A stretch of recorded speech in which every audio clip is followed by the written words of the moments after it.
छत्तीसगढ़ विधानसभा के शीतकालीन सत्र में बेरोजगारी भत्ते का मुद्दा गूंजा है। तकनीकी शिक्षा मंत्री गुरु खुशवंत साहेब ने कहा है कि राज्य सरकार युवाओं को आत्मनिर्भर बनाने के लिए लगातार प्रशिक्षण कार्यक्रम चला रही है। अलग अलग क्षेत्रों में रोजगार मेले आयोजित किए जा रहे हैं।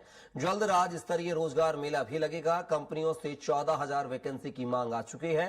रोजगार मेले में युवाओं को रोजगार दिया जाएगा। कांग्रेस पर निशाना साधते हुए उन्होंने कहा है कि पिछली सरकार में 18 लाख युवा बेरोजगार थे। युवाओं के भविष्य के साथ खिलवाड़ किया गया है। तो वहीं अब सरकार ने युवाओं के लिए पोर्टल लॉन्च किया है। युवा नौकरी लेने वाले ही नहीं, रोजगार देने वाले भी बनेंगे।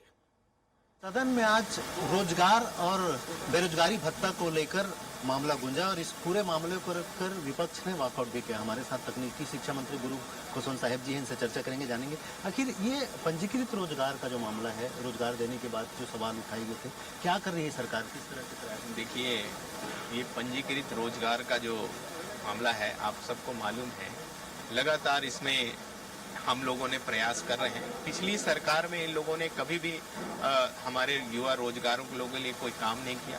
हमेशा हमारे जो युवा साथी हैं वो रोजगार कार्यालय लगातार घंटे चक्कर काटते रहते थे अपने रजिस्ट्रेशन के लिए या जानकारी के लिए। लेकिन हमारी सरकार जैसे ही हमने उसको ई पोर्टल किया ताकि ऑनलाइन घर बैठे ही वो इसमें रजिस्ट्रेशन कर सकें और ऑनलाइन के माध्यम से ही जो कंपनीज, फैक्ट्रीज, उसका जो रिक्वायरमेंट है उसकी जानकारी उनको मिल सके ताकि वो डायरेक्ट इंटरव्यू दे सके और डायरेक्ट इंटरव्यू कर अपने आप को आर्थिक स्वावलंबन की ओर आगे बढ़ा सके। तो ये लगातार हम लोग काम कर रहे हैं और कांग्रेस पार्टी हमेशा दिखावे का काम करती है। आज भी उन लोगों ने दिखावा करने का प्रयास किया, लेकिन छत्तीसगढ़ की जनता जान चुकी है कि आपने 14,000 रोजगार देने की बात की, ये किस तरह के कौन कौन सेक्टर्स में उपलब्ध हुई?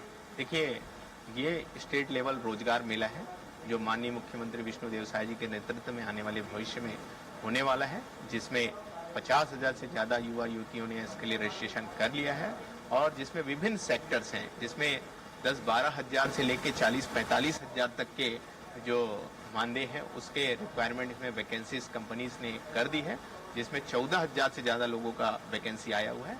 तो जिस दिन ये मेला होगा उस दिन युवा साथियों को अवसर मिलेगा कि आर्थिक स्वावलंबन की ओर में ये 14,000 से ज्यादा लोगों को वैकेंसीज में रिक्वायरमेंट मिलेगा। बेरोजगारी भत्ते को लेकर भी सवाल उठाया। उनका कहना है कि पिछली सरकार ने बेरोजगारी भत्ता चालू किया था जिसको बंद भी नहीं किया गया, लेकिन मिल नहीं रहा है। युवाओं के साथ धोखा इस तरह के बता रही कांग्रेस। धोखा तो उन लोगों ने करने का काम किया था। आपको मालूम है, पिछली बार भी पिछले जो 5 साल की इनकी सरकार थी उसमें हमारे जो माननीय विधायकगण थे लगातार सवाल उठाते रहे कि 18 लाख लोग बेरोजगार हैं, तो आप कितने लोग को भत्ता दे रहे हैं? मुश्किल से 1 लाख लोगों को। सिर्फ एक दिखावे का काम कर रही थी। लेकिन हमारी सरकार जब से आई है तब से हम युवाओं को स्किल्ड करने का काम कर रहे हैं, सक्षम बनाने का काम कर रहे हैं ताकि वो नौकरी मांगने वाले नहीं, नौकरी देने वाले बन सके। इसके लिए हम लोग लगातार स्किल्ड करने का काम कर रहे हैं। बिल्कुल, ये थे तकनीकी शिक्षा मंत्री गुरु खुशवंत साहब। इनका साफ तौर पर कहना है कि जिस तरह से बेरोजगारी भत्ता को लेकर सवाल उठाया और रोजगार को लेकर सवाल उठाया, तमाम मुद्दों को लेकर उन्होंने बेबाकी से बात की।